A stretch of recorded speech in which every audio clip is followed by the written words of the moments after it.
ದೇಶಾದ್ಯಂತ ಅಕ್ರಮ ಗಣಿಗಾರಿಕೆಯಲ್ಲಿ ಸಾಕಷ್ಟು ಸಂಚಲನ ಸೃಷ್ಟಿಸತಕ್ಕಂಥ ಒಂದು ಪ್ರಕರಣ ಈಗ ಸಿಬಿಐ ಕೋರ್ಟ್ನಿಂದ ಈಗಾಗಲೇ ಆದೇಶ ಕೂಡ ಬಂದಿರುವಂಥದ್ದು. ಅದರಲ್ಲಿ ಪ್ರಮುಖವಾಗಿ ಇಲ್ಲಿ ಜನಾರ್ದನ್ ರೆಡ್ಡಿ ಅವರು ದೋಷಿ ಅನ್ನೋ ತೀರ್ಪು ಕೂಡ ಬಂದಿರುವಂಥದ್ದು. ಈಗ ನಿರಂತರವಾಗಿ ಹೋರಾಟ ಮಾಡಿರ್ತಕ್ಕಂತಹ ಟಪಾಲ್ ಗಣೇಶ್ ಅವರು ನಮ್ಮ ಜೊತೆಗಿದ್ದಾರೆ. ಅಂದ್ರೆ ಅಕ್ರಮ ಗಣಿಗಾರಿಕೆ ವಿರುದ್ಧ ಹೋರಾಟವನ್ನು ಮಾಡ್ತಾ ಬಂದಿದ್ರು, ಸಾಕಷ್ಟು ಸಮಸ್ಯೆಗಳನ್ನು ಅನುಭವಿಸಿದ್ರು. ಈಗ ನಮ್ಮ ಜೊತೆಗಿದ್ದಾರೆ, ಅವ್ರನ್ನ ಮಾತಾಡಿಸೋ ಪ್ರಯತ್ನ ಮಾಡ್ತೀನಿ. ಸರ್, ಈಗ ಕೊನೆಗೂ ಸುದೀರ್ಘ ಹೋರಾಟದ ಬಳಿಕ ಈಗ ಸಿಬಿಐ ಕೋರ್ಟ್ ಕೊಟ್ಟಿದೆ, ಜನಾರ್ದನ್ ರೆಡ್ಡಿ ಅವರು ದೋಷಿಯನ್ನು ಏನು ಆ ತೀರ್ಪು ಕೂಡ ಬಂದಿರುವಂಥದ್ದು. ಏನು ಹೇಳ್ತಿರ್ತಾರೆ?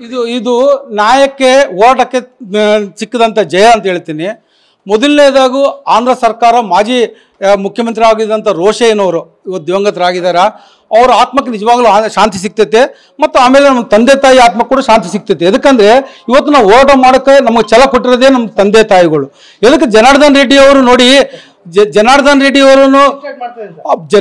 ಅವರು ಪರಂಪರೆ ಮೈನಿಂಗ್ ಉದ್ಯಮಗಳಲ್ಲ. ಅವರು ನಮ್ದು ಪರಂಪರೆ ಮೈನಿಂಗ್ ಉದ್ಯಮದಿಂದ ಬಂದಂತ ಕುಟುಂಬ ರೀ. 1956 ಸ್ಟೇಟ್ ರಿಆರ್ಗನೈಸೇಷನ್ ಆಗಿದ ಕೂಡಲೇ ನಮ್ಮ ಗ್ರ್ಯಾಂಡ್ ಫಾದರ್ ಟಪಾಲ್ ತಿಮ್ಮಪ್ಪ ಬಳ್ಳಾರಿ ಗಡಿಭಾಗದ ಮೇಲೆ ಸರಿಸುಮಾರು 4000 ಎಕರೆಗೆ ಲೀಸ್ ಹೋಲ್ಡರ್ಸ್. ನಮ್ಮ ತಂದೆಯವರು ಲೀಸ್ ಹೋಲ್ಡರ್. ನಾವು 3 ತಲೆಮಾರಿ ಮೈನಿಂಗ್. ಪಾರ್ಟ್ನರ್ಶಿಪ್ ಫರ್ಮ್ ಸ್ಟಾರ್ಟ್ ಮಾಡಬೇಕಾ ಅಥವಾ ಪ್ರೈವೇಟ್ ಲಿಮಿಟೆಡ್ ಕಂಪನಿ ಸ್ಟಾರ್ಟ್ ಮಾಡಬೇಕಾ? ಕನ್ಫ್ಯೂಷನ್ ಯಾಕೆ? ಒಬ್ಬ ಎಕ್ಸ್ಪರ್ಟ್ ಜೊತೆ ಮಾತಾಡು. ಎಕ್ಸ್ಪರ್ಟಾ? ಎಲ್ಲಿ? Boss Vala. B the boss. ಮಾಧ್ಯಮದಲ್ಲಿ ಬಂದಿವಿ.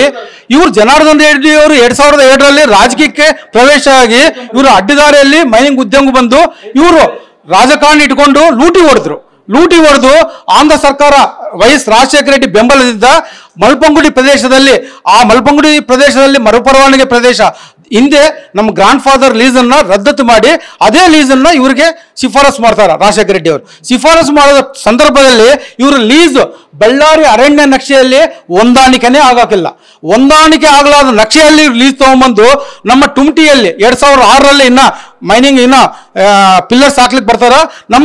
ನಮ್ದು ಸ್ಟೇಟ್ ಅಂಡ್ ಸೆಂಟ್ರಲ್ ಗೌರ್ಮೆಂಟ್ನಿಂದ ನಮ್ದು ಅಪ್ರೂವಲ್ ಆದಂಥ ಮೈನ್ಸ್ ವಿತ್ GPS ರೀಡಿಂಗ್ ಇರ್ತಾವ ಅಂತ ಲೀಸನ್ನ ಇವರು ಎಂಕ್ರೋಚ್ ಮಾಡಿ ನಮ್ಮ ತಂದೆಯವರು 83 ವರ್ಷ ಅವತ್ತಿನ ದಿವಸ ನಮ್ಮ ತಂದೆಯವ್ರ ಮೇಲೆ SC/ST ಕೇಸ್ ದಾಖಲಿಸ್ತಾರ.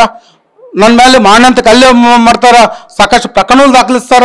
ಆದ್ರೂ ಕೂಡ ನಾವು ಜನಾರ್ದನ್ ರೆಡ್ಡಿ ಮಂತ್ರಿ ಆದ್ಮೇಲೆ ಏನ್ ಮಾಡ್ತಾರೆ ಇವರು, ನಮ್ಮ ಮೈನ್ಸ್ ಅನ್ನ ಕೆಳಗಿಳಿಸಿ ಇವರು ಹೊಂದಾಣಿಕೆ ರಾಜಕೀಯದಲ್ಲಿ ಅಂದ್ರೆ ಅಲ್ಲಿ ಇರೋ ಮೈನಿಂಗ್ ಉದ್ಯಮಿ ಹತ್ರ ಎಲ್ಲರ ಹತ್ರ ಹೊಂದಾಣಿಕೆ ಮಾಡಿಕೊಂಡು ಆಂಧ್ರದಲ್ಲಿ ಪರವಾನಗಿ ಪಡೆದು ಸರಿಸುಮಾರು ಅಲ್ಲಿ ಮೈನಿಂಗೇ ಮಾಡೋಕ್ಕಿಲ್ಲ 29 ಲಕ್ಷ ಟನ್ ಮೈನಿಂಗ್.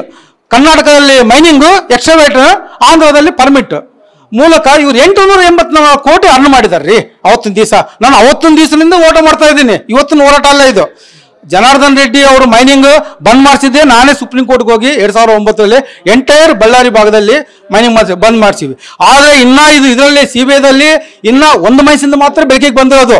ಇನ್ನ ಸುಗ್ಲಮಗುಡಿ ಧ್ವಂಸ ಪ್ರಕರಣ, ಸುಗ್ಲಮಗುಡಿ ಅತ್ತಕ್ಕ ನೋ ಮ್ಯಾನ್ ಲ್ಯಾಂಡ್ ಜೋನು ಅದೆಲ್ಲ ವಿಷಯ ಬಂದಿಲ್ಲ, ಇನ್ವೆಸ್ಟಿಗೇಷನ್ ಆಗಿಲ್ಲ. ಇದು ಒಂದೇ ಮೈನ್ಸಂದು ಇಷ್ಟಿದೆ. ಹಾಗಾಗಿ ನಾನು ಇದು ಆಕ್ಚುಲ್ ರಾಜ್ಯ ಸರ್ಕಾರದಿಂದ ಆದಂತ ಡೆವಲಪ್ಮೆಂಟ್ ಅಲ್ಲ, ನಮ್ಮ ರಾಜ್ಯ ಸರ್ಕಾರ ಅಟ್ರ ಫೇಲ್ಯೂರ್. ಮುಖ್ಯಮಂತ್ರಿ ಸಿದ್ದರಾಮಯ್ಯನವರು ಇದೇ ಸತ್ಯಶೋಧನಾ ವರದಿ ಅವತ್ತಿನ ದಿವಸ ವಿರೋಧ ಪಕ್ಷ ನಾಯಕರಾಗಿದ್ರು, ಇದೇ ಉಗ್ರಪ್ಪನ ಸತ್ಯಶೋಧನಾ ವರದಿ ಮಾಡಿದ್ರು ಇವರು ಅಕ್ರಮಗಳ ಬಗ್ಗೆ. ಆದ್ರೆ ಇವರು ಬೆಂಗಳೂರಿನ ಪಾದಯಾತ್ರೆ ಮಾಡೋ ಟೈಮ್ನಲ್ಲಿ ರೆಡ್ಡಿಗಳು ಗಡಿ ಒತ್ತುವರಿ ಮಾಡಿದ್ರು, ಅಕ್ರಮ ಗಣಿಗಾರಿಕೆ ಮಾಡಿದ್ರು, 1000 ಕೋಟಿ ಕೊಳ್ಳೆ ಹೊಡೆದ್ರು ಅಂತ ಹೇಳಿದ್ರು. ಆದ್ರೆ ಎಲ್ಲ ಮಾತಾಡಿದಾರ. ಒಂದು term CM purely continue CM ಒಂದು ಆಕ್ಷನ್ ತಗೊಂಡಾರ. ನಮ್ಮಂತವ್ರಿಗೆ ಅಪಾಯಿಂಟ್ಮೆಂಟ್ ಕೊಟ್ಟಿಲ್ರಿ. ಇದೇ DC-ಗಳು ನಮ್ಮಂತವ್ರ ಹತ್ರ ಮಾತಾಡೋಕಿಲ್ಲ. ಇದೇ ಸರ್ವೆ ಆಫ್ ಇಂಡಿಯಾ ಸರ್ಕಾರ ಒಪ್ಕೊಂಡಿದೆ, ನೀವೇನಿದೆ ಕೋರ್ಟ್ಗೆ ಹೋಗ್ರಿ ಅಂತ ಹೇಳ್ತಾರ ಈ ಅಧಿಕಾರಿಗಳು. ನೋಡಿ, ಇದು ಎಲ್ಲೋ ಒಂದು ಕಡೆ ಅಧಿಕಾರಿಗಳು ಬೆಂಬಲದಿಂದನೇ ಜನಾರ್ದನ್ ರೆಡ್ಡಿ ಲೂಟಿ ಹೊಡೆದಿರೋದು, ನಮ್ಮ ಸಂಪತ್ತು ಲೂಟಿ ಹೊಡೆದಿರೋದು. ಆದ್ರೆ ಅವರು ಇವತ್ತು ಅದಕ್ಕೆ ಮೀರಿ ಇವತ್ತು CBI ನ್ಯಾಯಾಲಯ ಚಾರ್ಜ್ ಶೀಟ್ನಲ್ಲಿನ ಏನು ಉಲ್ಲೇಖ ಮಾಡಿದ್ರು ಅದನ್ನು ಎತ್ತಿ ಹಿಡಿದಿದೆ.